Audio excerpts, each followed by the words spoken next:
ಹಾಗಾಗಿ ಇವತ್ತು ಮಹಿಳೆಯರ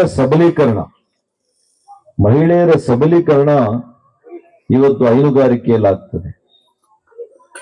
ಅವ್ರ ಮಕ್ಕಳ ಶಿಕ್ಷಣದ ಬದುಕನ್ನ, ಶಿಕ್ಷಣದ ಭದ್ರತೆಯನ್ನ ಈ ಕಸುಬು ಕೊಡುತ್ತೆ ನಮ್ಗೆ.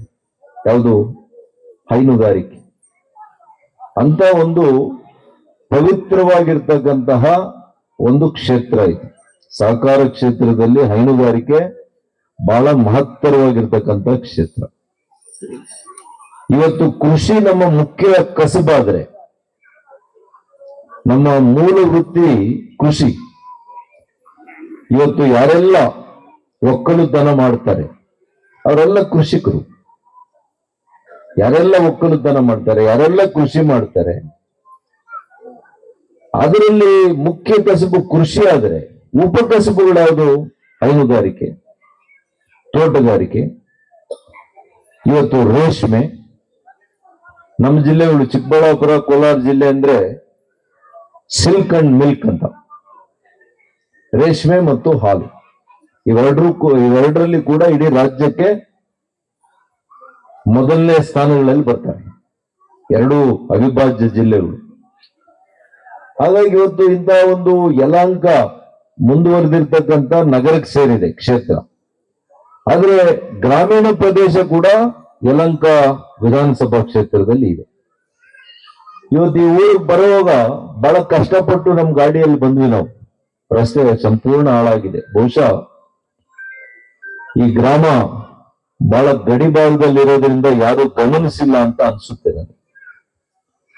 ಹಾಗಾಗಿ ಹೇಳ್ತಾ ಇದ್ರು, ಇಲ್ಲಿನ ರಸ್ತೆಗಳು ಎಲ್ಲ ಕೂಡ ಹಾಳಾಗಿದೆ, ಇದನ್ನೆಲ್ಲ ಸರಿ ಮಾಡಿಸ್ಬೇಕು ಅಂತ ಹೇಳಿ.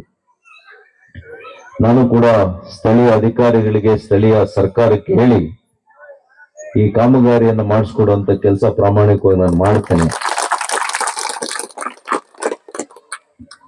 ಮತ್ತು ಇವತ್ತು ಕೃಷಿಕರು ಬೆಳೆ ಬೆಳೆಯುವಂಥದ್ದು 6 ತಿಂಗಳಿಗೊಂದ್ಸಲಿ ಅಥವಾ ವರ್ಷಕ್ಕೊಂದು ಬೆಳೆ ಬೆಳೆದ್ರೆ ಒಂದ್ಸಲಿ ದುಡ್ಡು ಬರ್ತದೆ.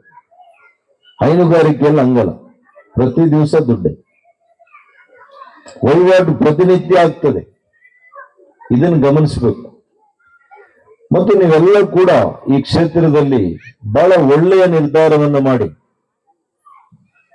ಅತ್ಯಂತ ಸಂಭಾವಿತ ಬದ್ಧತೆ ಇರತಕ್ಕಂತ ಒಂದು ವಿದ್ಯಾವಂತರು, ವಕೀಲರಾಗಿ ಜನಪರವಾಗಿ ನಿಲ್ಲುವಂತ ವ್ಯಕ್ತಿಯನ್ನ ಬಬೂಲ್ ನಿರ್ದೇಶಕರಾಗಿ ನಮ್ಮ ಸತೀಶ್ ಗೌಡ್ರನ್ನ ಕಳಿಸಿದ್ವಿ. ಸೀನಣ್ಣವರು ಬಹಳ ಮಾರ್ಮಿಕವಾಗಿ ಹೇಳಿದ್ರು ಎಂತವನ್ನ ಕಳಿಸ್ಬೇಕು ಅಂತೇಳಿ. ಅವ್ರ ಮಾತಿನಲ್ಲಿ ಅವ್ರ PLD ಅಧ್ಯಕ್ಷರಾದಾಗ ಏನ್ ಮಾಡಿದ್ರು, ಅವ್ರ ಜಿಲ್ಲಾ ಪಂಚಾಯತಿ ಸದಸ್ಯರಾಗಿದ್ದಾಗ ಏನ್ ಮಾಡಿದ್ರು ಜನಪರವಾಗಿ. ಇವತ್ತು ಸತೀಶ್ ಅವರ ಆಯ್ಕೆ ಕೇವಲ 7 ತಿಂಗಳೇ ಆಗಿರೋದು. ಈ 7 ತಿಂಗಳಲ್ಲಿ ಸ್ವಾತಂತ್ರ್ಯ ಬಂದ ಮೇಲೆ ಇದುವರೆಗೂ ಈ ಹಾಲು ಒಕ್ಕೂಟದಿಂದ ನಮ್ಮ ಹಾಲು ಉತ್ಪಾದಕ ಸಂಘಗಳಿಗೆ ಡಿವಿಡೆಂಡೇ ಕೊಟ್ಟಿಲ್ಲ. ಹೌದಾ? ಡಿವಿಡೆಂಡ್ ಕೊಟ್ಟಿಲ್ಲ. ಲಾಭದಲ್ಲಿ ನಿಮಗೆ ಲಾಭವನ್ನ ಹಂಚುವಂತ ಕೆಲಸ ಮಾಡಲಿಲ್ಲ. ಆದ್ರೆ ಒಬ್ಬ ವಿದ್ಯಾವಂತ ಬದ್ಧತೆ ಇರ್ತಕ್ಕಂಥ ಪ್ರತಿನಿಧಿಯನ್ನ ಕಳಿಸಿರೋದ್ರಿಂದ ಅವರು ಈ ಮೇಜನ್ನ ಕುಟ್ಟಿ ಇವತ್ತು ನಿಮಗೆ ಡಿವಿಡೆಂಡ್ ಅನ್ನ ತಂದುಕೊಟ್ಟಿದ್ದಾರೆ. ಅದಕ್ಕೆ ನಿಮ್ಮೆಲ್ಲರ ಪರವಾಗಿ ಅವರಿಗೆ ನಾನು ಅಭಿನಂದಿಸ್ತೇನೆ. ಯಾವಾಗಲೂ ಅಷ್ಟೇ, ನಾವು ನಮ್ಮ ಪ್ರತಿನಿಧಿಗಳನ್ನ ಹೆಂಗ್ ಆಯ್ಕೆ ಮಾಡ್ಕೋಬೇಕು ಅಂದ್ರೆ ನಮ್ಮ ಸುತ್ತಲೂ ಇರಬೇಕು, ನಮ್ಮ ಕಷ್ಟ ಸುಖವನ್ನ ಆಲಿಸಬೇಕು, ನಮ್ಮ ಏಳಿಗೆಯನ್ನ ಬಯಸಬೇಕು. ನಮ್ಮ ಏಳಿಗೆಯನ್ನು ಬಯಸ್ಬೇಕಲ್ವಾ? ಜನಸಾಮಾನ್ಯರ ಏಳಿಗೆಯನ್ನ ಬಯಸುವವನೇ ನಿಜವಾದಂತ ಪ್ರತಿನಿಧಿ. ನನ್ನ ಪ್ರಕಾರ ನಿಜವಾದಂತ ಒಬ್ಬ ನಾಯಕ.